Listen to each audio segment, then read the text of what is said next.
वर्जी ता ओए किते चिमटा ओ मैं क्या किथे हैं हाँ जी मैं पवाड़े जानेंगे फिर मैं पवाड़े लो जी पेश कर जा रहे हैं स्पेशल डिमांड पे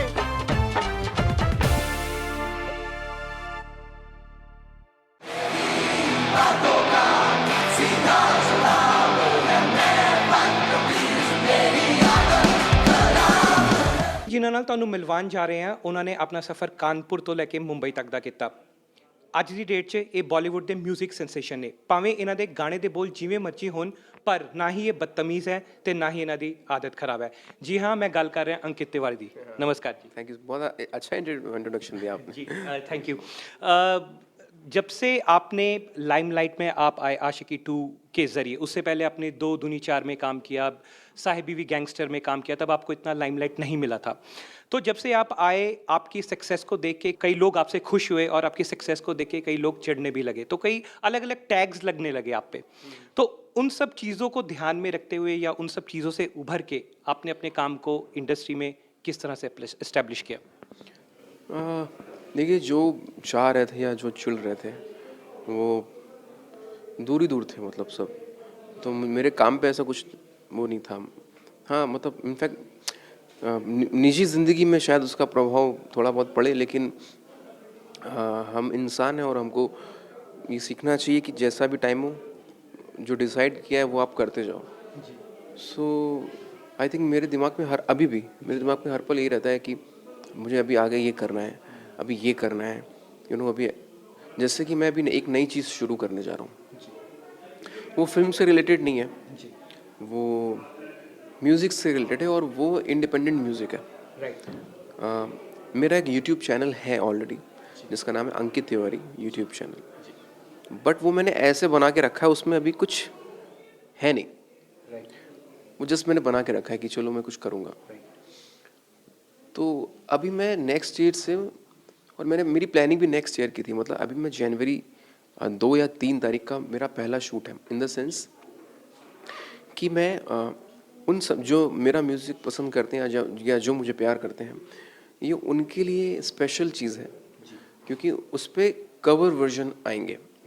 ऐसे गाने जो मुझे पसंद हैं, ऐसे गाने जो मेरे ही गाने हैं, उसको किसी और अंदाज से गाना हो, उसमें कुछ कोई कानून नहीं उसका, वो कुछ भी होगा, उसमें अच्छा म्यूज़िक होगा। तो अपने अपने यूट्यूब चैनल का जिक्र किया, अंकित तिवारी का जो यूट्यूब चैनल होगा उसमें लोगों को इंडिपेंडेंट म्यूज़िक सुनने को मिलेगा, उनके स्टाइल का म्यूज़िक।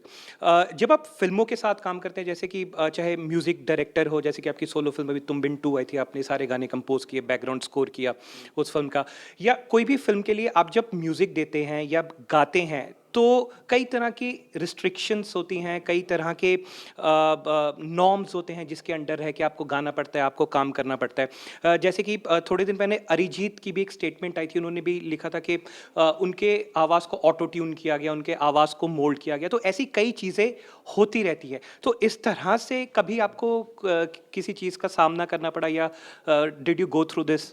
बहुत प्रॉब्लम्स आती हैं, और ये मैं बोलना चाहूँगा प्रोड्यूसर डायरेक्टर को कि अगर आप हम पे विश्वास करते हो तो छोड़ो हम लोगों को।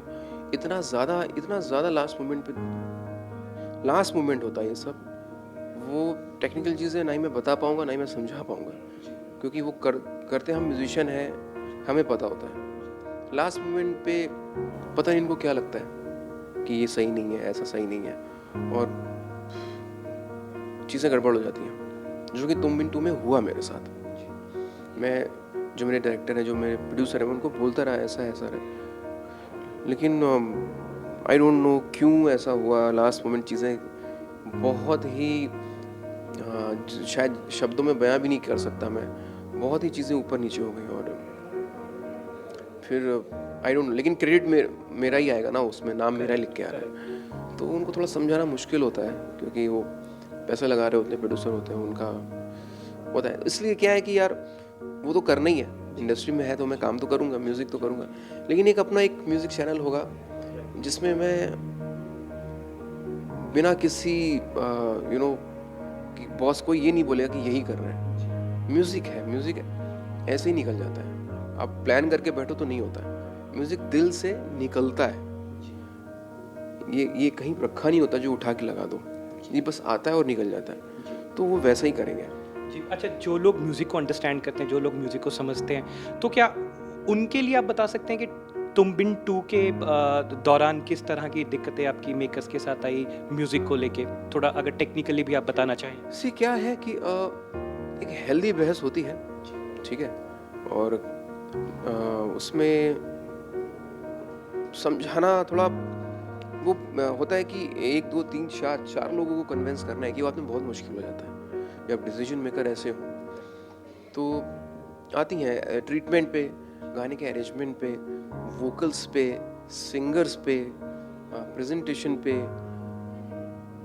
मैं कुछ और चाह रहा हूँ, आप कुछ और चाह रहे हो, और फाइनली मुझे ये बोलना पड़ता है। और मैंने बोला कि सर फिल्म एक बार देख लेते हैं लोग, गाने फ़ोन पे आते हैं, बार बार सुनते हैं, रेडियो पे फिल्म नहीं दिखाई जाती है, न्यूज़ पे मतलब वो गानों का जिक्र होता है, टीवी चैनल्स गाने बजाते हैं। तो ऑडियो वैल्यू बहुत स्ट्रांग होनी चाहिए आज के टाइम पे। हाँ, और वो करना ही, ऑडियो वैल्यू स्ट्रांग करनी चाहिए आपको, यू नो। और पूरा पैकेज होता है, गाना अच्छा बनाओ, गाना शूट अच्छा हो, गाना दिख अच्छा रहो। अगर सुन रहा है तू, अच्छा शूट ना होता तो वो भी मेरे मतलब जैसे मुझे बहुत गाना पसंद है। एक गाना था वजीर, एक फिल्म आई थी मेरी, उसमें गाना तू मेरे पास तो है ना, उसको वो वैसा स्थान नहीं मिल पाया जहाँ उसको होना चाहिए था, क्योंकि प्रेजेंटेशन वैसा नहीं हो पाया। अभी मैंने गाना बना दिया, लेकिन शायद उनकी सिचुएशन पे उनको वैसा शूट करना था। तो बहुत डिपेंड करता है कि कैसा गाना दिख रहा है। आपको ये भी लगता है जैसे कि तुम बिन 2 में एक बहुत अच्छी बात थी, जगजीत सिंह की आवाज़ को, उनकी आवाज़ को रिप्राइज किया गया था वहाँ पे, तो बाकी जो गाने थे वो भी म्यूजिकली अच्छे कंपोज थे। तो आपको क्या लगता है तुम बिन 2 के गाने लोगों तक क्या उस हिसाब से पहुँचे हैं जिस हिसाब से पहुँचना चाहिए था? सी तुम बिन 2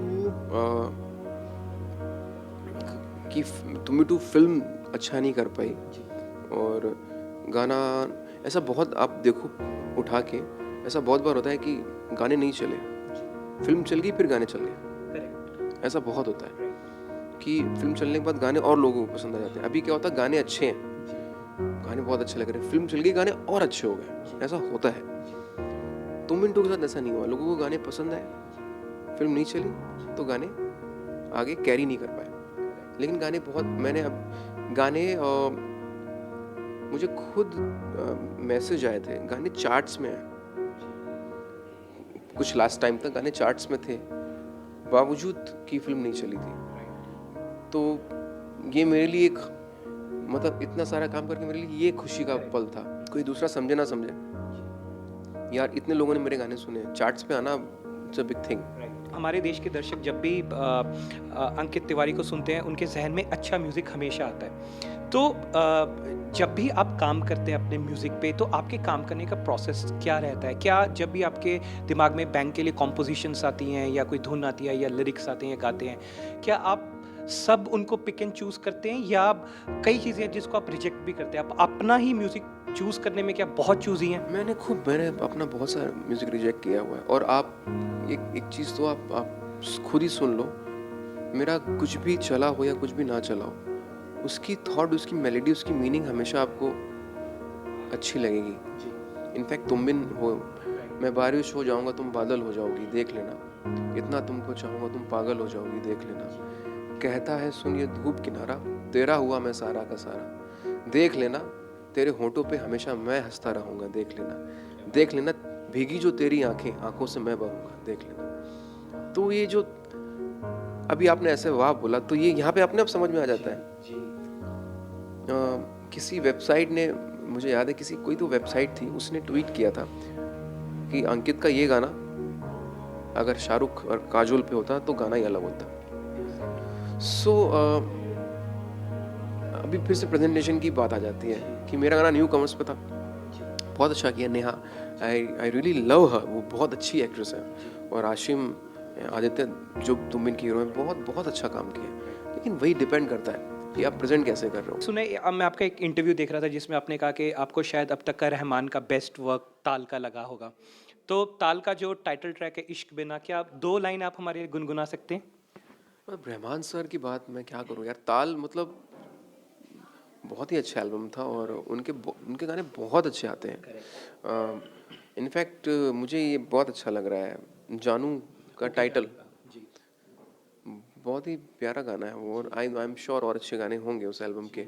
बादशाह ने रिक्रिएट किया है। अम्मा मैं पर्सनली परफॉर्म करता हूँ। अच्छा। हाँ, एक मेरे शो में एक स्लॉट आता है जहाँ पे AR सर के गाने आते हैं, तो वो मैं परफॉर्म करता हूँ। और अम्मा अम्मा अब बादशाह ने बहुत अच्छा किया है। मुझे ओरिजिनल मुझे बहुत ज़्यादा पसंद है क्योंकि वो ज़िंदगी उसमें निकल गई है। बादशाह ने एक अलग म्यूज़िक कर रहा है। बाकी कुछ सुना सकते हैं अगर आप? मैं कौन सा गा दूँ अभी रहमान सर का? इश्क बिना अगर आप। इश्क बिना नहीं, वो कौन सा पार्ट आता है? हमने तुमसे इश्क किया तुमसे है, तुमने इश्क का नाम सुना है। हाँ, तुमने इश्क का नाम सुना है, हमने इश्क किया है, गुल से मीठा इश्क इश्क, इमली से खट्टा इश्क, गुल से मीठा इश्क इश्क, इमली से खट्टा इश्क हो। रहमान सर अलग है एक्चुअली। जी, हमसे बात करने के लिए बहुत बहुत शुक्रिया आपका, थैंक यू सो मच। बहुत अच्छा लगा आपसे बात करके, यही उम्मीद करते हैं कि दिन पर दिन आप लोगों को और मेलोडी के साथ एंटरटेन करते रहें। Thank you so much. I always need this kind of wishes for me. So thank you so much. सीधा चलाओ, मैं बात कभी मेरी आदत